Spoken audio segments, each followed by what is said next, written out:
Good afternoon, good morning, wherever you are, particularly in this United States, in this world. First time I'm getting out of the room today. I head down to the hotel restaurant, grab me a bite to eat.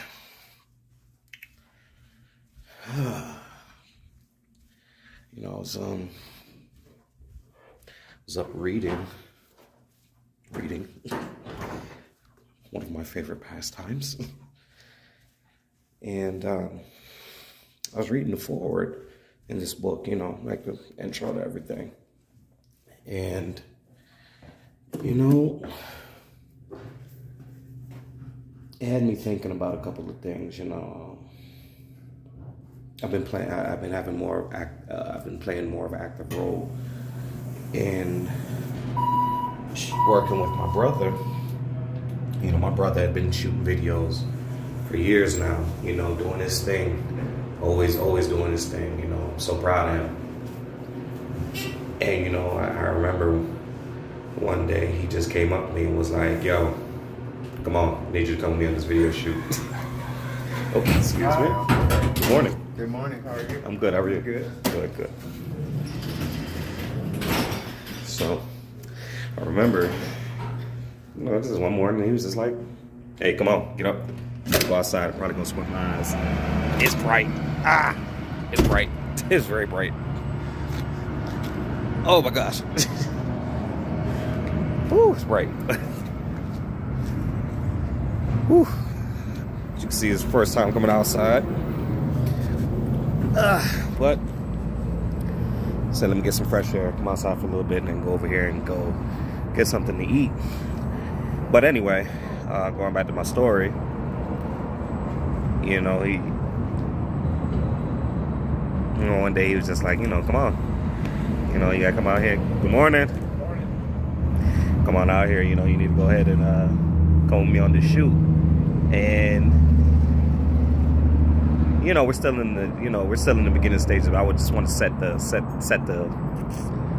stage, you know, because I know that one day, you know, the Fogarty brothers' name, I'm speaking into being, the Fogarty brothers' name, everyone's gonna know our name.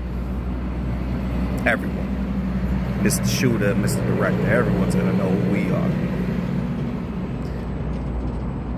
And, you know, going back to the point that I was making reading this book, Stephen King.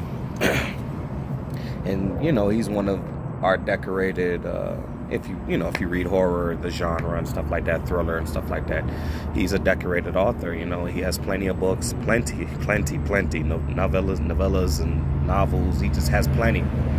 And just reading his words and seeing that, you know, he's been in a place in a young writer's life where he would look at certain things that he wrote and go back and want to fix it or go back and try to tweak it. And I find myself having that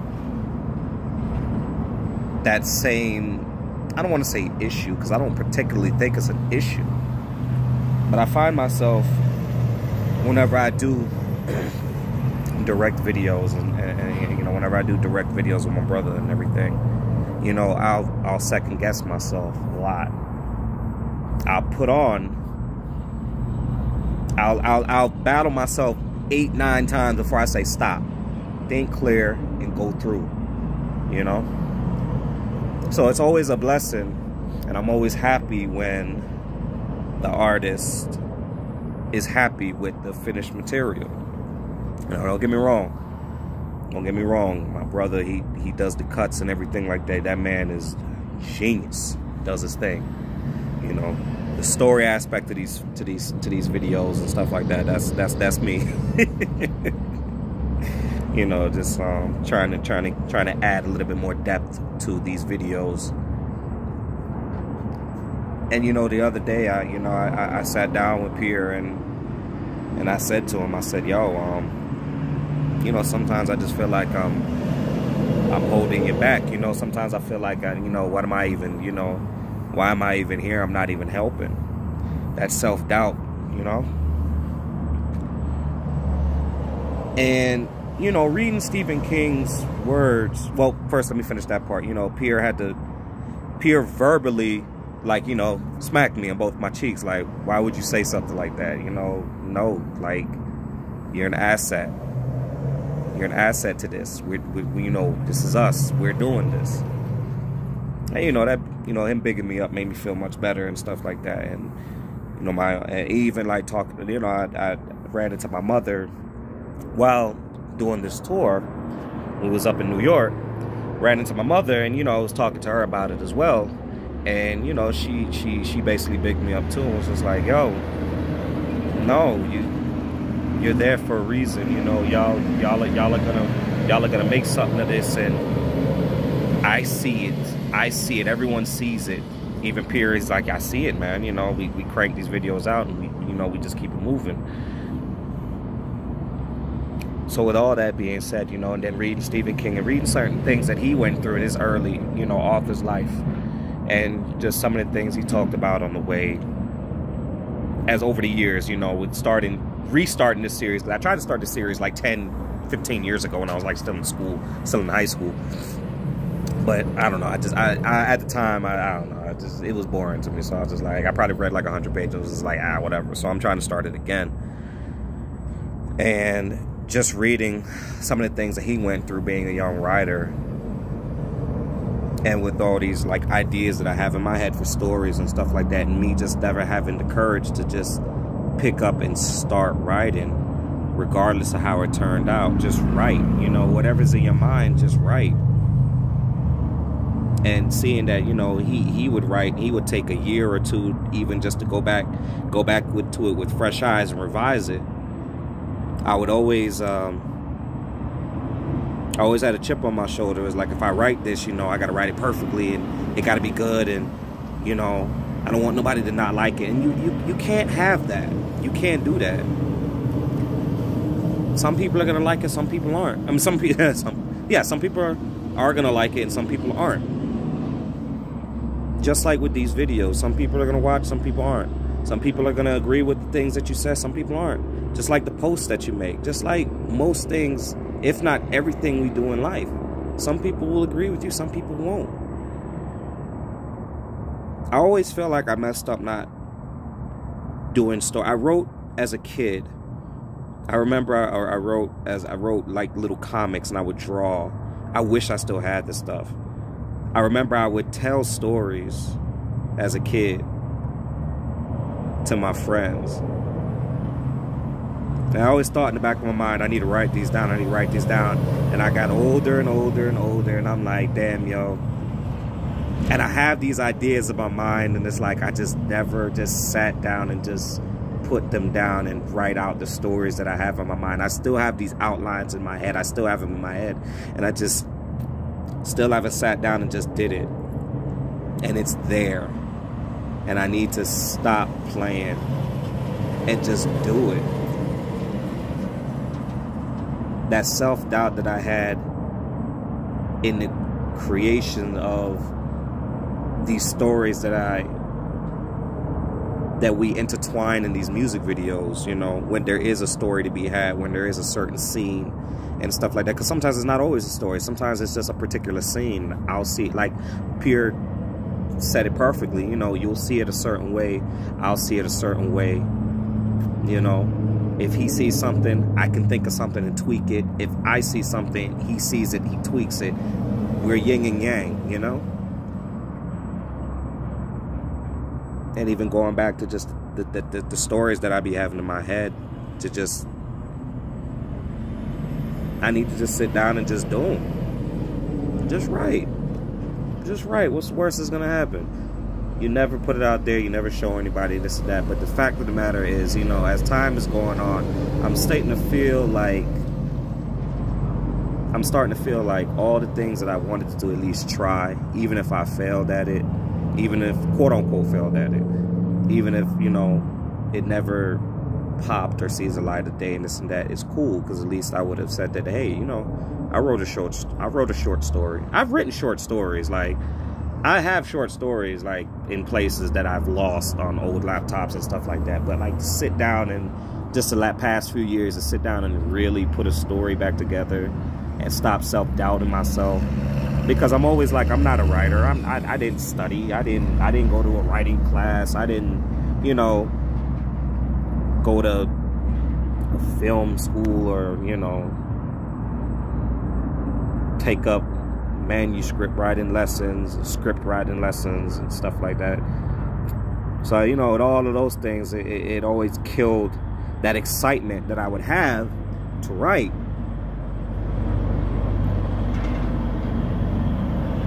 I don't know, man. After reading this, man, I'm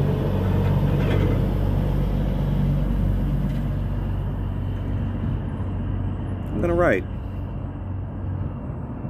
I'm going to put the stories that I have in my head on my laptop. And whether or not they come out good or not, you know, hey.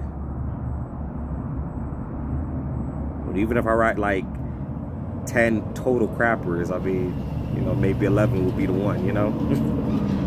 I don't know. But I feel the need to do this video to say to people, those ideas that you have, you want to start a business, you want to shoot videos,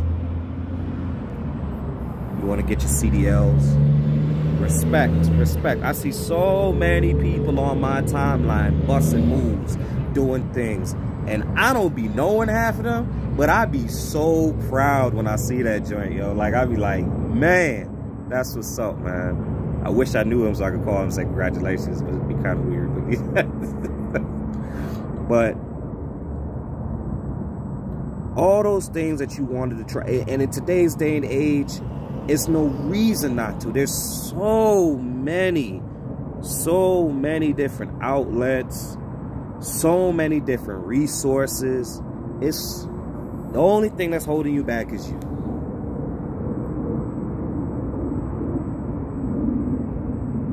So if you got something that you want to do, you got something that you want to try, do that joint. Try it. Try it. Excuse me. No try. Do it. Do it. And if it's something you're passionate about and you suck, because, you know, I don't adhere to this, you know, new age of thinking that everybody's just great at everything. No, you probably suck. You probably do. But if it's something that you want to do, if it's something that you're passionate about, then you will take the time to get better. You will take the time to figure out a way to incorporate that into your life in a way that you can be successful at it. Because you may have a passion for singing, but you may not have the voice for it. So go the other route. Work as a manager. Work as somebody that writes. There's other ways that you can, you know, incorporate yourself in certain things. If it's something you're passionate about, you will figure out a way to get to it, to knock it out. All right? So, I'm in Colorado, and as you can see, it feels great. So, to everybody back home, I heard it's cold. I'm sorry. Guess I'll be feeling that soon. But I know about doubt. Plagues me. It has plagued me most of my life. I know about doubting oneself, and I know about feeling like you're not good enough. Feeling like you'll never be good enough. It's all right. But you gotta get over that hump. You gotta have a million people talk to you. You can have a million people big you up, tell you, you know, you're good, you're this, you're that. But it's only you that can get over that hump and do what you got to do. Do what it is that you feel you have to do to get that passion about you. So, nothing but love, nothing but respect. God bless. Be safe. It's crazy in these streets. Take it easy, all right?